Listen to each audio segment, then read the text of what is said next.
Assalamualaikum warahmatullahi wabarakatuh. Di sini kami akan mempresentasikan tentang konsep akuntansi perspektif Islam. Mata kuliah Teori Akuntansi Syariah, dosen pengampu Bapak Misnin Ardiansyah. Kami dari kelompok 1 yang beranggotakan Fahrotun Nabila dengan NIM terakhir 001, Intan Oktiviana Putri dengan NIM terakhir 002, Muhammad Wakfudin dengan NIM terakhir 003, dan Mushafif Azam Zatun dengan NIM terakhir 004. Adapun pokok pembahasan yang ingin kami bahas yaitu yang pertama konsep akuntansi konvensional dan dua konsep akuntansi dan persyaratan syariah.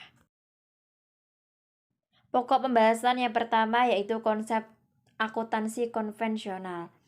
Dalam konsep akuntansi keuangan umumnya berkaitan dengan 4 hal, yaitu yang pertama pengakuan untuk pengujian apakah peristiwa kritis mengenai transaksi keuangan yang telah dilakukan.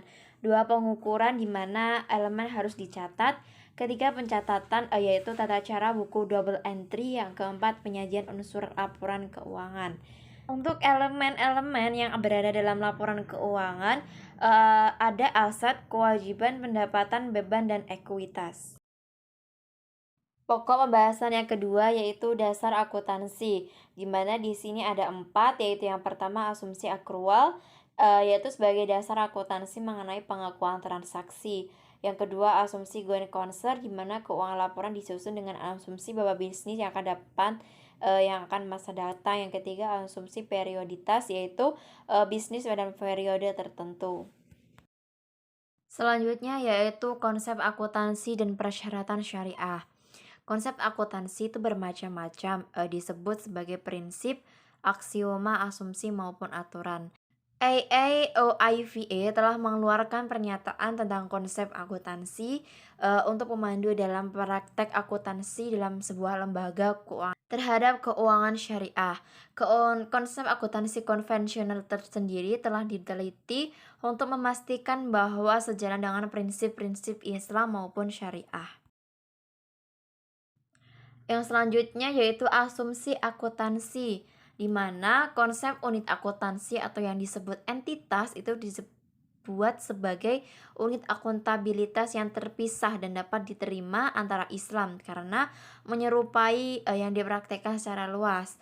Nah, konsep keberlangsungan hidup juga berlaku untuk banyak kontrak keuangan Islam, khususnya musyarakah dan mudharabah untuk periode tertentu. Untuk konsep perioditas untuk keuangan Islam itu sendiri, penyap itu sendiri menyiapkan laporan keuangan kepada pihak yang berkepentingan atau kemampu umum. IIOIVA juga menemukan bahwa stabilitas daya beli moneter itu digunakan sebagai salah satu asumsi utama dalam akuntansi keuangan untuk mata uang tertentu. Selanjutnya yaitu pengakuan akuntansi. Nah, dari sini pengakuan akuntansi itu mencatat mengacu pada unsur laporan keuangan SVA IOIVA yang merekomendasikan bahwa pendapatan harus diakui pada saat realisasi.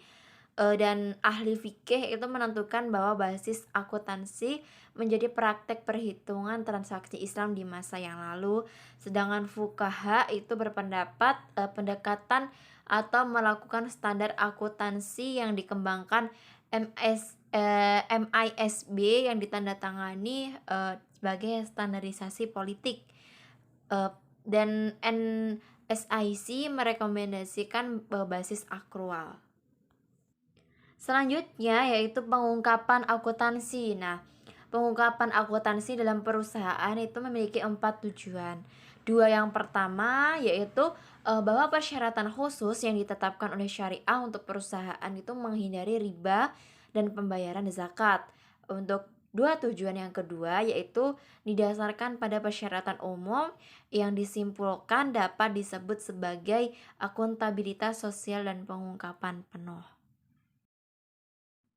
Selanjutnya yaitu hak dan keadilan distribusif, di mana konsep dasar akuntabilitas Islam, itu umat Islam percaya bahwa semua sumber daya tersedia itu untuk individu dalam bentuk kepercayaan.